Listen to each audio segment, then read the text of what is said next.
siguiente programa es para todos.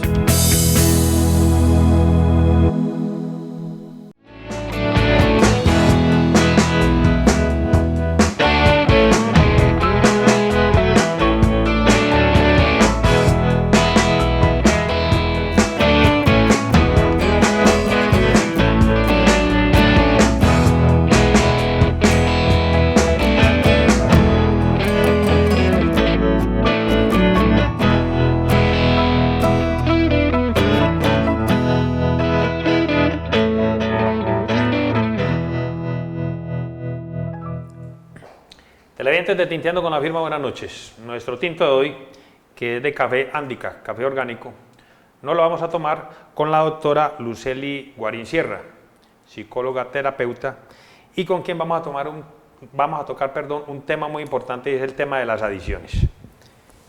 Doctora Lucely, buenas noches y bienvenida a Tinteando con la Firma. Juan Carlos, buenas noches, y a los compañeros y nuestros televidentes. Muchas gracias por invitarme nuevamente a este programa y tener la posibilidad de reencontrarme con la gente bella de este pueblo, de compartir algunos saberes y conocimientos con ustedes y por qué no a dar algunas recomendaciones frente a lo que nos compete con este tema de las adicciones.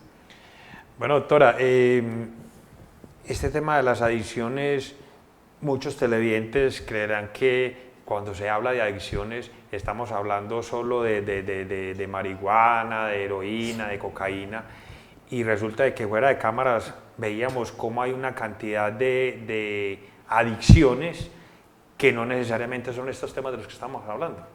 Claro que sí, Juan Carlos. Pues según la Organización Mundial de la Salud, las adicciones son un proceso físico y psicoemocional que genera dependencia a partir de una situación tan sencilla como lo que nos estamos tomando, un tinto. Un tinto, sí. Una dependencia física a algo o a alguien y que de alguna manera me genera una ansiedad por estar con ese alguien, con esa cosa constantemente, de manera compulsiva. De tal manera que las adicciones son ese proceso psicoquímico y fisiológico que me permite no solamente interactuar con esa que me generó la dependencia, sino necesitarlo porque ya mi cuerpo me lo pide. Ya el cuerpo lo pide, sí. Claro, entonces usted tiene que saciar esa ansiedad, y busco de alguna manera lo que hacen los adictos, un efecto placebo, así sea con algo que me simule el estado de bienestar que da esa satisfacción al poder darle a su cuerpo la satisfacción de lo que le está pidiendo, que es saciarla con esa adicción que usted necesita tener ahí, o bien sea física, emocional, de una situación o una cosa en particular, y muy especialmente que haya ese bienestar aparente que requiere tu cuerpo para poder saciarla. Bueno, usted lo decía, hay gente que es adicta al tinto. Es más, hablan de que el matrimonio perfecto es el tinto con el cigarrillo. ¿Sí? Entonces imagino una adicción todavía mucho más difícil. ¿Se puede hablar de adicciones absurdas? Claro, pero las adicciones absurdas las ven los otros hacia acá, pero yo que soy quien la padezco, realmente para mí es el sentido de mi vida, porque aquellas personas que son adictas al sexo, al agua, al trabajo, para ellos es un bienestar, y si no tienen eso, no sienten ese bienestar, si no logran satisfacer esa dependencia que les causó el estar aferrados a esa situación que les provoca su bienestar, se sienten mal, y ahí es donde vemos que hay una adicción. Yo mismo, hasta que esa situación de dependencia no me genere conflictos a nivel personal y psicosocial, no me doy cuenta, porque la otra gente me lo hace caer en cuenta. Yo mismo no soy capaz de darme cuenta de ello. Así que es allí donde empieza uno a tomar conciencia, sí, me percato de que está teniendo un problema de interrelación que necesito ayuda profesional para ella. Precisamente esos problemas de interrelación, caigo en cuenta de que, por decir algo, una mujer que fue más bien pasadita de kilos y logró mediante ejercicio y dietas y todas esas cosas, logró volver a tener una talla buena, sí, una talla perfecta. Pero cada que usted habla con ella, con esa persona, no, solo habla de ejercicio, de comida saludable, y para ella todo es solo eso. Eso es una adicción también. Y no es sano. Pues, Podemos hablar que las dependencias, que es lo que me provoca finalmente la adicción, las tenemos físicas, o sea, cuando mi cuerpo me lo está pidiendo, la necesidad que me provoca la ansiedad por satisfacer ese deseo de complacer y saciar la necesidad que tiene mi cuerpo. Están las dependencias psicológicas y están las dependencias sociales. Cuando hablamos de era gordita y ya para... o gordito. O gordito, sí, y ya bajo tratamiento terapéutico, quirúrgico o inclusive aguantando hambre, logró rebajar de peso. Resulta que no es solamente esa parte física, sino la parte mental, o sea, ya hay una dependencia psicoemocional, porque si no la complazco, esa ansiedad de poder mantener esa figura, entonces, ¿qué hago? Ahí viene la bulimia, entonces ya me provoco el vómito para devolver la comida que me comí por necesidad y porque el cuerpo me lo estaba pidiendo. Entonces mira que ya hay un compromiso psicológico y hay que atacarlo. O sea, una persona que tiene esa enfermedad, esa dependencia física por mantener una talla o un cuerpo, están los vigoréxicos que son adictos al gimnasio y al agua, la potomanía, que es como se le llama a las personas que consumen agua compulsivamente, requieren de un tratamiento psicológico para acompañar el tratamiento físico. Bueno, doctora Lucely, ¿qué lleva a una persona a volverse adicta? O sea, ¿por qué busca, digámoslo así, un refugio en el cigarrillo, en la droga? ¿Qué lo lleva a eso? Bueno, la vez pasada hablábamos de la salud mental y es precisamente cuando la persona pierde esa salud mental, la paz, la tranquilidad y se deja absorber por esa serie de problemáticas sociales, emocionales, y al no tener manejo de ella, tú lo has dicho muy bien, se refugia en una adicción. Y por eso te hablaba, son múltiples las adicciones. Entonces está quien se refugia en el trabajo, es el adicto al trabajo, quien se refugia en el café y tiene más de 5, o sea, quien ya pasa de 4 cafés tintos al día ya tiene una adicción. En la Coca-Cola, en el juego, en las drogas. Entonces mira que hay un sinnúmero de adicciones en las cuales yo, por esa situación estresante, por esa falta de comunicación, porque al no verbalizar el malestar que tengo, lo que hago es refugiarme en una adicción y por ello me voy metiendo en esta sin darme cuenta, termino siendo un adicto, un enfermo más de la sociedad.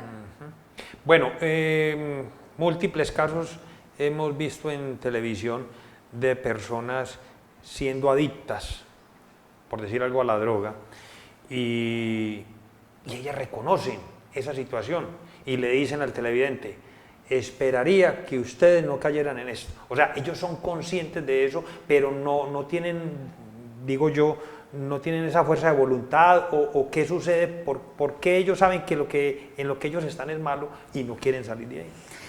Cuando una persona se ha rehabilitado, para ellos es muy claro que tienen que alejarse de los factores de riesgo, y un factor de riesgo es verme expuesto ante lo que me provoca o me permite caer nuevamente en la tentación de adquirir nuevamente la adicción. Hay una frase que utilizan los alcohólicos anónimos: ni una cerveza, ni oler siquiera el trago, y por ello a los alcohólicos anónimos y a cualquier tipo de adicto se le prohíbe volver a acercarse a su factor de dependencia, porque por un solo momento de volver a recaer, ellos se sumen totalmente y llegan a tocar fondo muchas veces. En mi experiencia como terapeuta en las diferentes instituciones reeducativas de carácter de jóvenes Sí. Trabajé más de 20 años en las cárceles de menores e instituciones de reeducación de los terciarios capuchinos en Medellín y en otras ciudades. Pude apreciar que el muchacho que logra rehabilitarse da su discurso, cuenta su testimonio, así como el caso que tú nos cuentas, va y se presenta ante los demás. De hecho, para un adicto, casi que una persona que no ha sido drogadicta o no ha sido adicta a algo así de pues a esta escala, Sí. no tiene el testimonio suficiente para rehabilitarlo.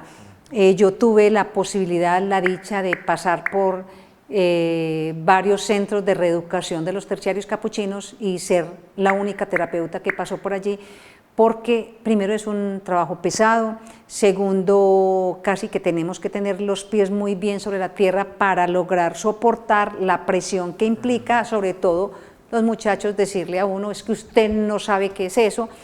Y obviamente habían unos estudios y un trabajo de campo que me permitía pues vivir esta experiencia como empleada de los terciarios Digámoslo así, capuchinos. la carga emocional que tiene usted con cada uno de los pacientes pues es grande, ¿cierto? Claro, y cada uno trae un sinnúmero de experiencias y de historias de vida que obviamente uno pues no deja de transferirse. En este momento, cuando yo inicio en la Escuela de Trabajo San José, me doy cuenta de que los muchachos, pues estaba muy joven en ese momento, traen una serie de cargas y fue para mí un aprendizaje y una escuela, entender con ellos que no era que me faltara autoridad moral porque no había sido una drogadicta, sino que tenía que fortalecerme en mis principios, en mis redes de apoyo también, porque los terapeutas necesitamos otro terapeuta para que nos ayude a canalizar todas esas emociones. Es muy difícil uno no decir que yo escucho aquí como un muchacho mató a alguien bajo los efectos de las drogas, como me tocó tantas veces. A mí me tocó en ese entonces la época de los testaferros de Pablo Escobar, tener esos jóvenes que inclusive allí dentro de la escuela tenían armas y nosotros los terapeutas lo desconocíamos. Entonces, darse cuenta uno de eso era muy difícil. Entonces, al salir yo en mis días de descanso, porque en estas instituciones se trabajan en jornadas muy largas, tenía que llegar a vivir en mi casa, con mi familia, en la universidad, porque estaba haciendo mi primer pregrado en ese entonces, vivir cosas muy distintas para llegar totalmente descargada como de toda esa emocionalidad que me llevaba de allí y poder entregarles a ellos también fortaleza, pero sobre todo carácter, porque son niños que necesitan mucho amor, pero sobre todo mucho carácter, porque realmente los jóvenes cuando caen allí son porque no hay unas pautas de crianza claras con los padres, porque no tienen unas redes de apoyo lo suficientemente sólidas, fuertes y amorosas para que los entiendan, y por eso los muchachos terminan refugiándose en las drogas y de allí pasan a otras situaciones que es los que los llevan a delinquir.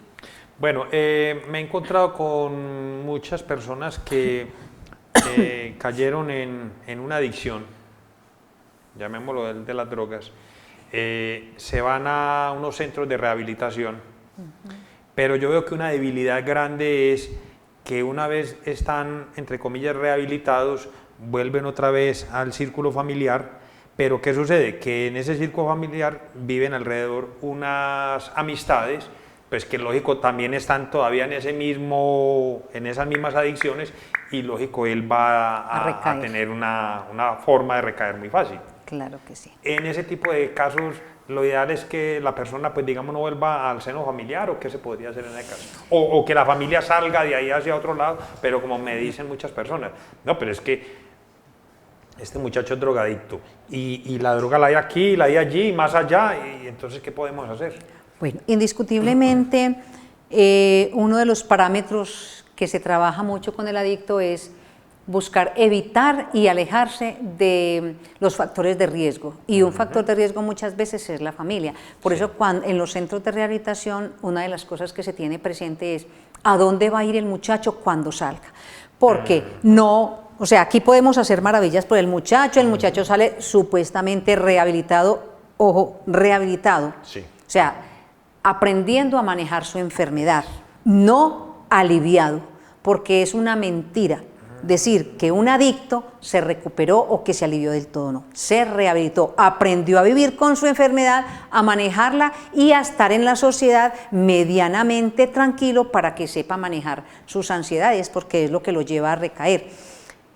Cuando él llega a ese medio social, donde nuevamente encuentra a los parceros, a los familiares o aquel, vos sos bobo, tomate este, ve con uno no te va a pasar nada, toma, chupate este ploncito, des este pasecito, bueno, y todo eso que ellos manejan, resulta que él se está acercando al factor de riesgo y para un adicto es fatal acercarse al factor de riesgo y olerlo siquiera, claro, porque la ansiedad que le coge al adicto cuando está en medio de su adicción es bárbara y muchas veces su cuerpo no se lo resiste, entonces él sucumbe ante la ansiedad y lo peor de una recaída es que no se conforman con el ploncito ni con la tomadita del traguito, no, sí, ellos con el primero ya quieren devorarse en todo lo que dejó de consumir en ese tiempo atrás, entonces viene una carga de conciencia moral grandísima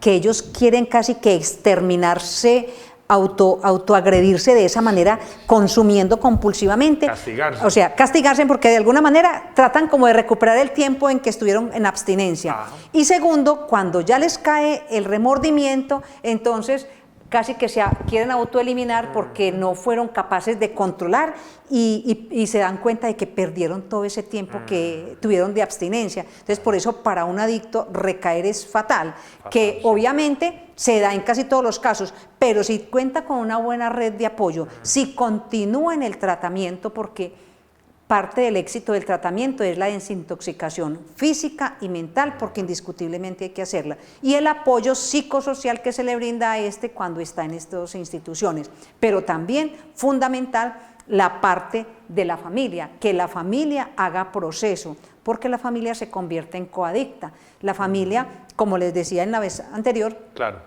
la familia también está enferma y cada uno de los miembros de la familia va adoptando una característica muy particular frente a cómo manejar a ese sujeto enfermo. Sí. Entonces, parten de una serie de personajes, entonces está el alcahueta, el que lo compadece, el que pobrecito es que está por allá encerrado, entonces se surgen una cantidad de personajes alrededor de la familia buscando primero o alcahuetearle o acusarlo o que generalmente se da con las abuelas o con las mamás de no, que qué pecado, que es que el muchachito, que entonces que le dejemos, porque inclusive de las cosas que se vigilan precisamente es llevar a la familia también al tratamiento para que tomen conciencia del gran compromiso que tienen con el enfermo, de cuál es la actitud y la posición que deben de tener los familiares cuando él salga de esos permisos y cómo la responsabilidad de ellos tan grande para que ese muchacho logre salir de ese estado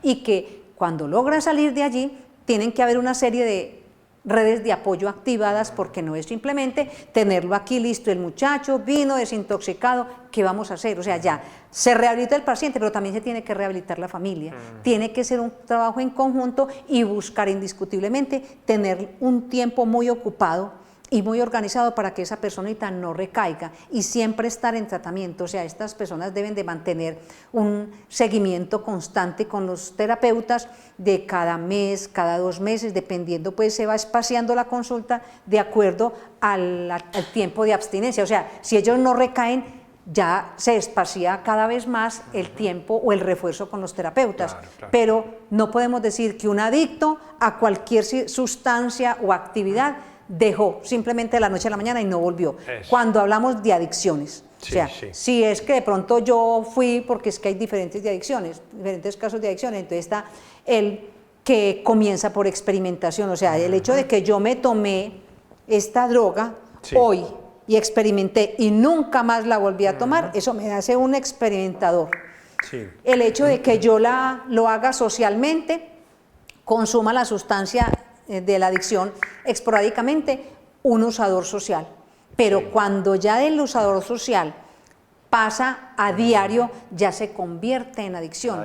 Y el hilo entre uno y otro es una cosa muy endeble. muy endeble que hace que la persona, sin darse cuenta, pasa de un estado al otro. Entonces allí es donde, como la familia casi que es partícipe de esa situación, entonces es un compromiso de todos, porque no es solamente el adicto enfermo, sino que la familia está enferma también y hay que intervenirla para lograr tener éxito y garantizar mínimamente que esa persona logre mantener en el tiempo el manejo de su enfermedad.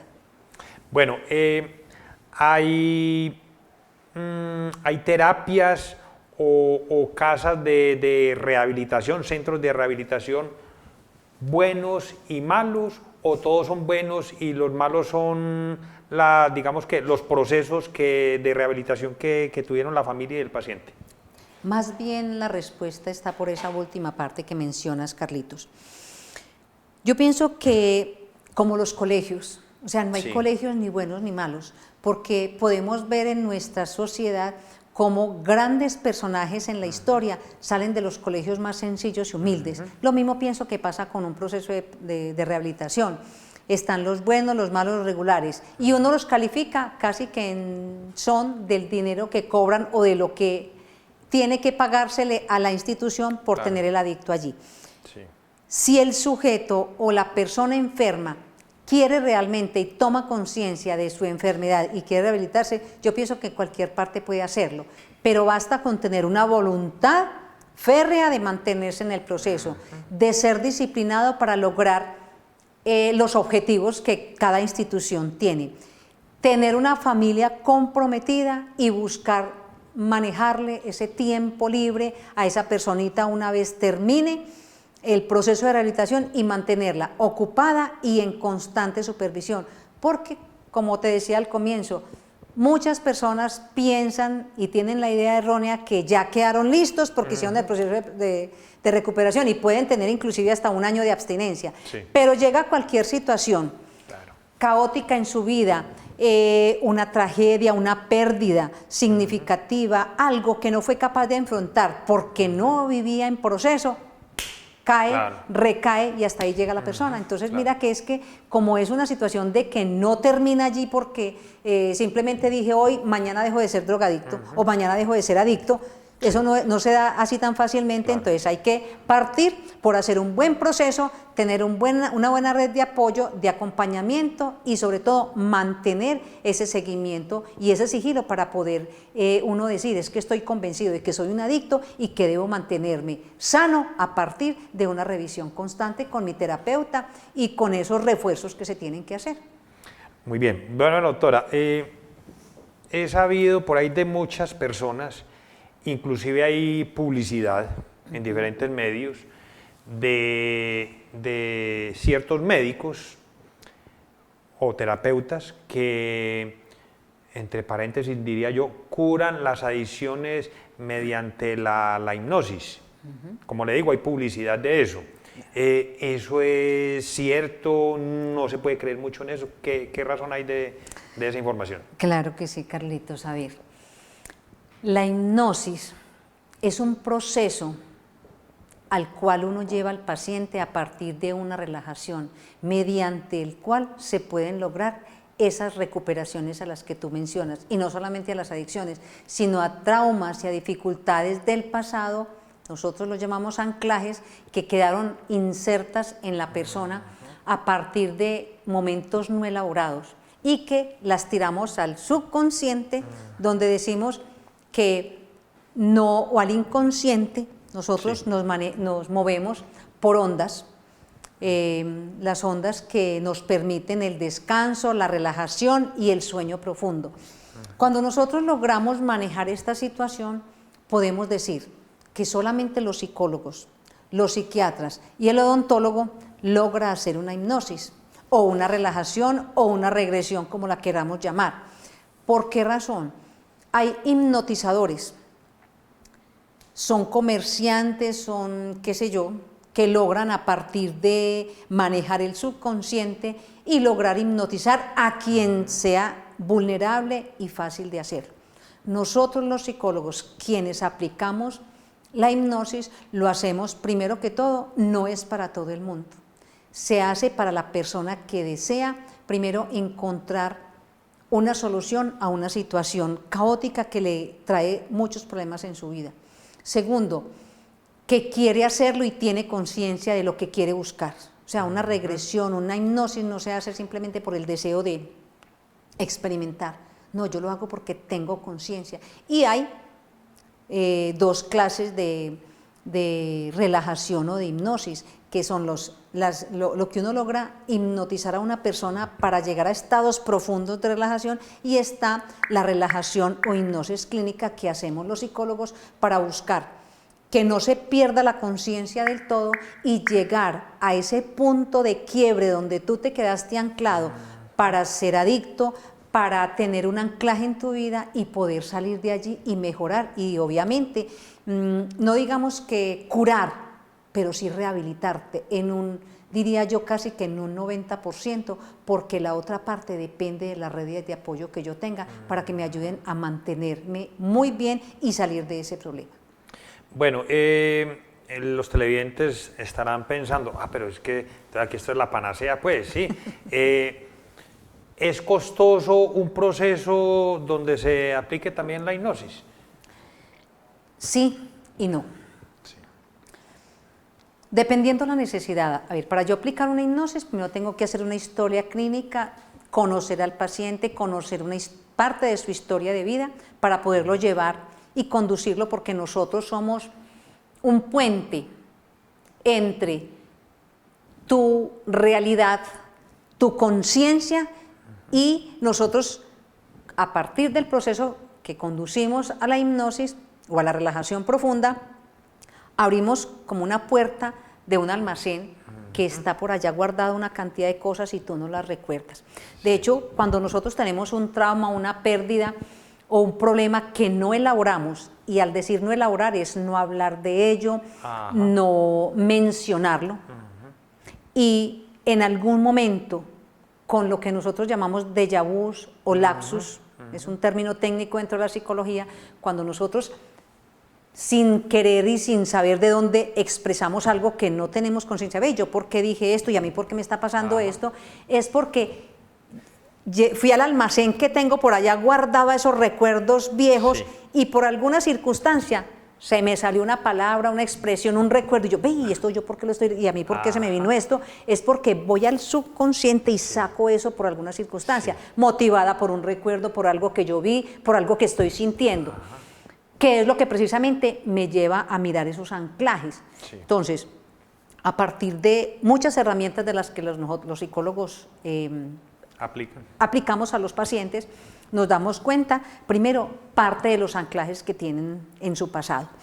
Y segundo, que a partir de esa sesión, de esa terapia, que no necesariamente hay pacientes que logran tener mucho éxito en la primera sesión, dependiendo la expectativa que tengan, pero sobre todo de lo predispuestos que están. Entonces yo he tenido pacientes con los cuales he logrado llegar al vientre de la mamá cuando estaban en su vientre y lograr elaborar una situación. Hay pacientes que requieren de 3, 4 sesiones, porque como la gente viene con tanta ansiedad, es que cúreme, no es cúreme, no es, busque usted, nosotros no curamos a nadie, nosotros lo llevamos a usted para que confronte su realidad que tiene por allá escondida en ese inconsciente, en esa parte donde usted guardó, en ese almacén que guardó esos recuerdos, los saque y hable de ellos, y a partir de allí tú puedes curarte, porque es reconocer que tu problema se ancló por una palabra mal dicha, por una vergüenza que te hicieron pasar, por una mala situación que no hablaste de ella y simplemente la tiraste allá,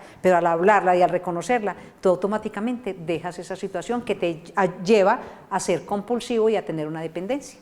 Como el árbol del cuento en el programa pasado, se descarga. Se descarga, claro que sí, Carlitos. Doctora, qué tema tan interesante. Esto da pie para muchos más programas. Claro que sí. Pues esperemos que podamos volver por acá y continuar hablando del asunto. Pues los televidentes seguro que van a quedar encantados con toda esta información y inquietos. Querrán saber y de pronto pueden tener, ojalá que no, pero pueden tener personas que necesiten de una terapia con usted, ¿cierto? Claro que sí, y si tengo la posibilidad de seguir viendo más pacientes, porque mi venida aquí obedece precisamente a atender a algunos pacientes, pueden comunicarse al 300-303-9542, es mi teléfono personal, Y también, o quienes vayan por Medellín, también tener la posibilidad de que los atiendan. Mi oficina está en el Parque Berrío, en el edificio La Bolsa de Medellín, oficina 305, siempre con cita previa. Y podemos también, o me escriben al correo lucellig03@gmail.com, y allí les podré contestar muchas de sus preguntas o de inquietudes que puedan surgir a partir del tema que hoy hemos tocado. Eso está muy bien. Doctora, le agradezco que haya atendido nuestra invitación. Con mucho gusto, Carlitos. De verdad que es un placer estar aquí con ustedes. Está muy bien. Televidentes, buenas noches y hasta un próximo programa.